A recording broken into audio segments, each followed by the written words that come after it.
name's Sayre Piotrkowski. I'm the sales and marketing manager here at HenHouse, and I'm super stoked to be your virtual host for this beer pairing event with our friends at Stockhome Restaurant in Petaluma. This is the 4th time we've done an event like this with Stockhome, and we just adore the way that the sort of Scandinavian bent they have on cuisine lends itself to beer flavor and aroma in such an awesome way. We are huge fans of beer dinners. We love the level of engagement it fosters with our beers, and we love it when restaurants put this faith in us to put their amazingly sweated over and fretted over dishes alongside our sweated over and fretted over beers. So right before we get into the courses today, I'm going to go over a few things just to make sure you guys have the best tasting experience. The first thing is you want to get you a glass that's a tasting glass, a glass that's going to leave some room at the top for you to get your nose into it, big wide opening for you to get your nose into it. A wine glass is perfect if you have a handy branded HenHouse tulip. Of course, that would be wonderful as well. So you get your beer in there. You want to see a big frothy head. I've been talking a little too long, so mine has fallen down, but see that big prodigious head when you come up. You want to pour with vigor, as they tell us. Get that there, get those aroma molecules into the air. And then the first thing you want to do with your beer is you want to smell it. Our noses are far more sensitive than our palate. So you want to get that smell done. You want to get that beer on your palate, drink it.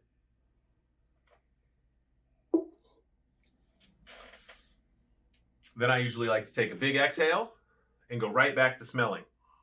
And you'll find once you've sipped a bit of the beer and exhaled, you find kind of a deeper aromatic engagement. You'll be able to pull more things out there.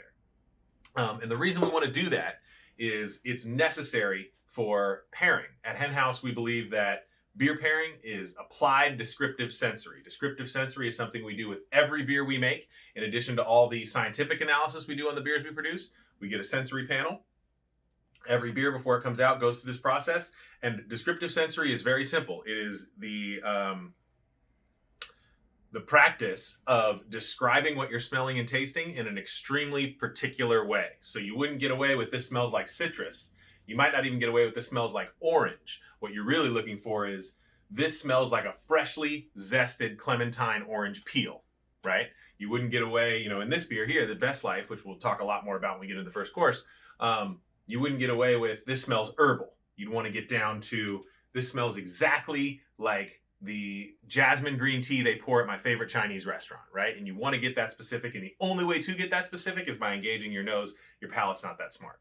So once we have that descriptive sensory, that's how we make the beer relate to the food. So I can't wait to get into this. We're going to go course by course with the beer and with the course and talk about why we think they work together, and we hope that you agree. So make sure you got your proper glassware. Make sure you got your beers chilling. We don't want to have those beers, especially in this setting, at like a really cold temp. We don't want any frozen glasses. We want room temperature glassware and beer right out the fridge.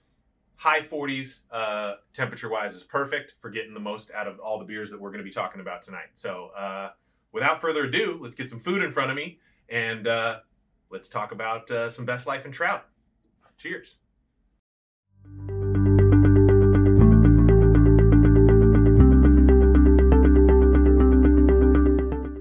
Bam. All right. Best Life, our extraordinary everyday beer, is our pairing for this first course. The other way we refer to these beers is just give me a beers.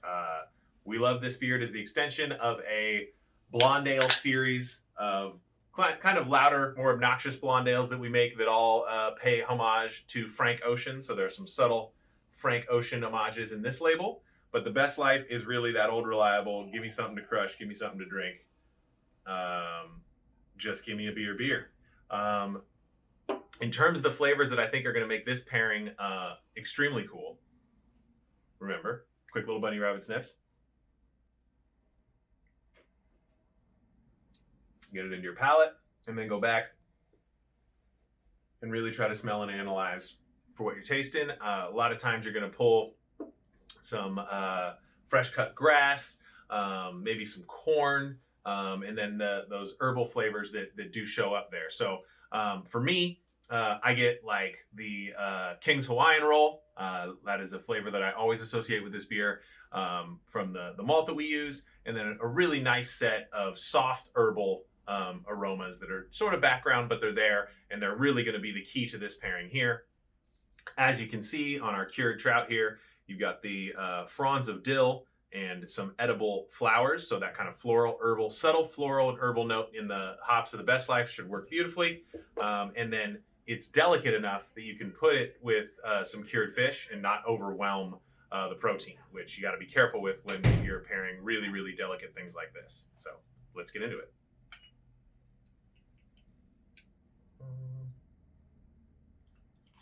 Bite shot.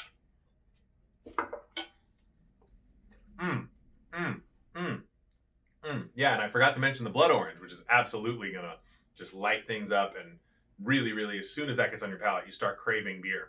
There's something about those citrus flavors. Just absolutely wants me to douse it in carbonated barley and hops. I hope you're digging that as much as I am. We'll see you on the next course.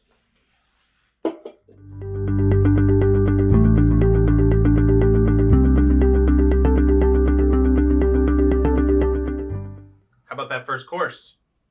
Super stoked on that. And moving on to Stoked, our single hop pale ale for our second course here too. We make Stoked year round, but the hop in Stoked changes. We go through about 6 different hops over the course of a year. This was a beer that we used to use to teach us about hops, and now it's a program that we use to teach you, our customers, about hops, so that you can figure out which hops might be your favorite. So we're drinking Stoked on Mosaic today, one of the most kind of celebrated hop varietals in the world these days, prized for big, huge cannabis, tropical fruit, and blueberry notes. Many of those berry notes will come into play here. So we're going to pour us some Stoked on Mosaic. I'm using the dented cans, sorry about that, but don't want to burn valuable inventory. Again, we're pouring with vigor, getting that big frothy head. That guy back where he goes, label fronted. Bunny rabbit sniffs. Oh man, you'll find the aroma of this beer much more easy to access than that of Best Life. We are beyond the delicate beers now. But still, we want to get it all the way, engage those retronasal sensors, get it all the way over our palate before we go back and sniff again. Probably find that cannabis, those tropicality leaping out of the glass. And then let's see how it works with this beautiful chicken liver mousse with pistachio and huckleberry. That's so good. So this is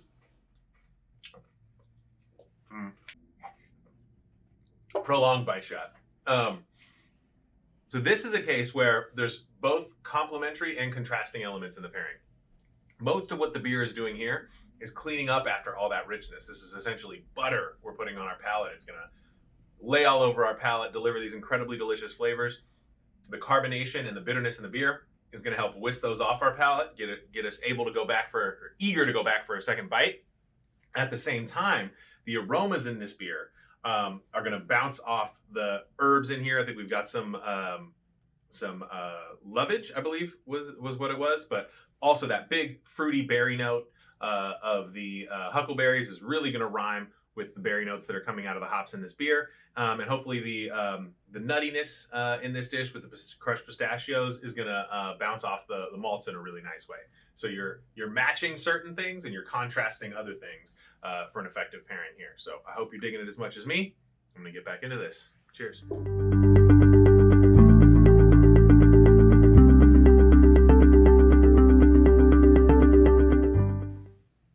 All right. I know we're kind of cheating here. We are going to the absolute, this is beer's turf. Wine cannot hang with the bratwurst, the charred cabbage, and the mustard in the way that beer can. We are celebrating beer and food culture that goes back at least a century by pairing Fest Life, which was our Oktoberfest Märzen style lager, with some grilled bratwurst, some charred cabbage, some mustard jus. This is classic beer pairing stuff. So let's pour with vigor. Let's get Fest Life, which by the way is sold out. So You guys are very lucky. This may be my last Fest Life of 2020 because I don't know where to get any more right now.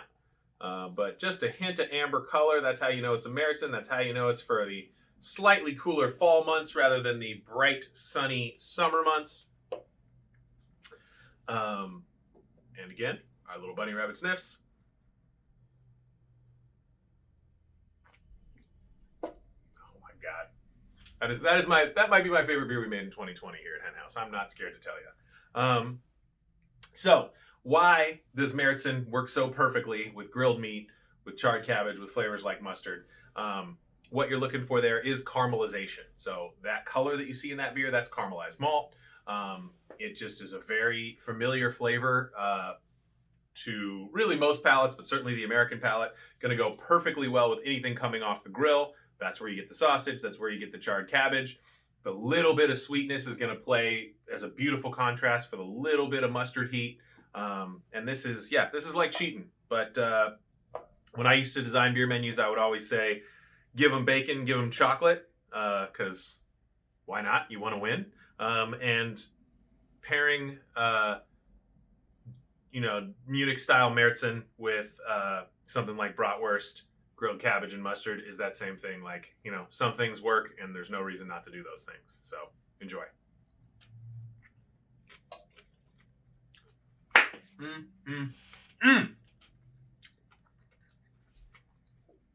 Oh, yeah. Really cool, almost fruity sweetness in the mustard jus that is totally going to sing with the Meriton. Oh, man. The other thing that's so cool about these well-lagered beers is they have the ability to present sweet in flavor and still finish rather dry, which is something that's harder to accomplish with wine. The hops that are in beer and that bitterness is going to allow something that actually has a little higher residual sugar to come off clean finishing, as is the carbonation. And so these mature lager beers can present a whole bunch of malt flavor and still get right off the palate in a way that is so cool and so necessary for pairing food like this.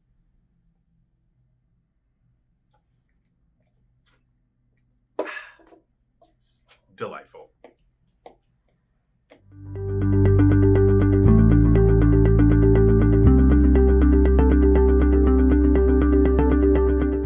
All right. We have arrived at our main course, our final beer pairing of the night.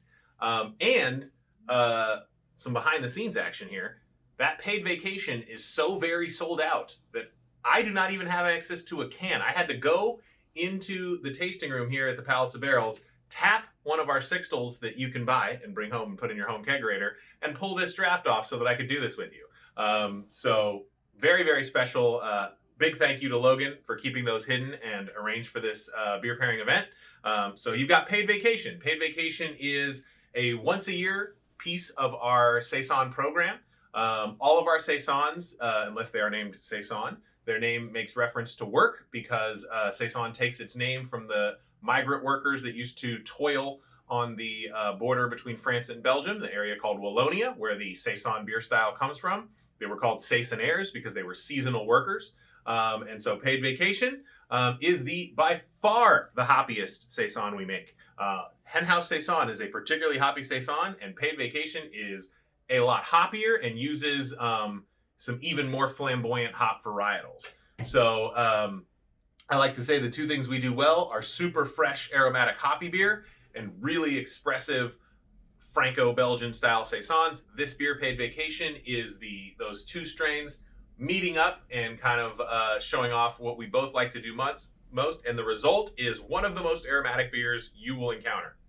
Stick your nose over that thing, get it on your palate.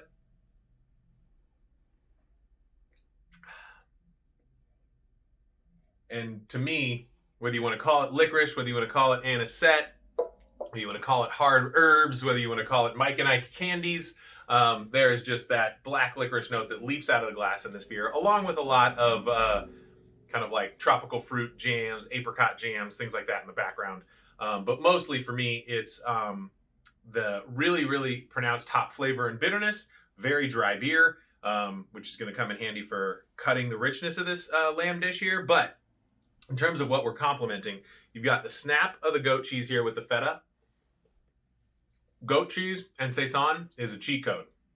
Those work together like all the time because of the acidity that you get out of some saisons, the bone dryness you get out of saisons. And then there's just also some fun flavor matches around the kind of citrus flavors that you can get from fresh goat cheeses and from saisons. So there's a lemony character there. Got the big oregano here and the celery root. That's what's going to jump off of the licorice notes in the beer. So I'm going to get into this before I just make myself super hungry talking about it. Get our lamb, get me some of this celery root, get me some of that oregano, and get that with some paid vacation.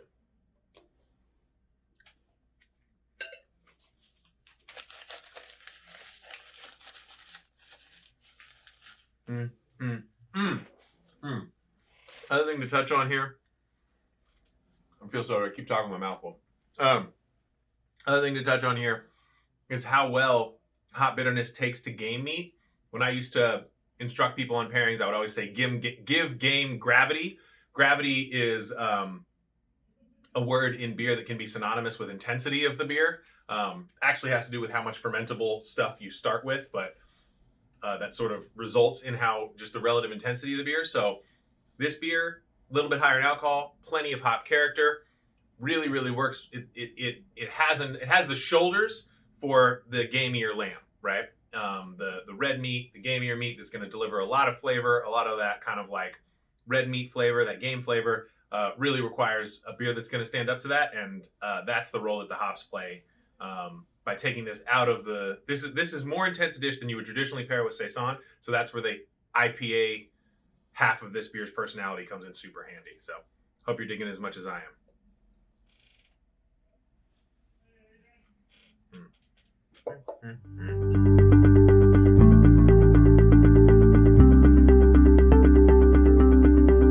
We did it. We did it. We're here. I'm proud of you. I'm proud of me. Proud of us. We did it. We got through the whole pairing event. I am so thrilled that things like this are still happening. I'm so grateful that so many of you are here to support 2 local Petaluma businesses. Shout out to the Petaluma foodies.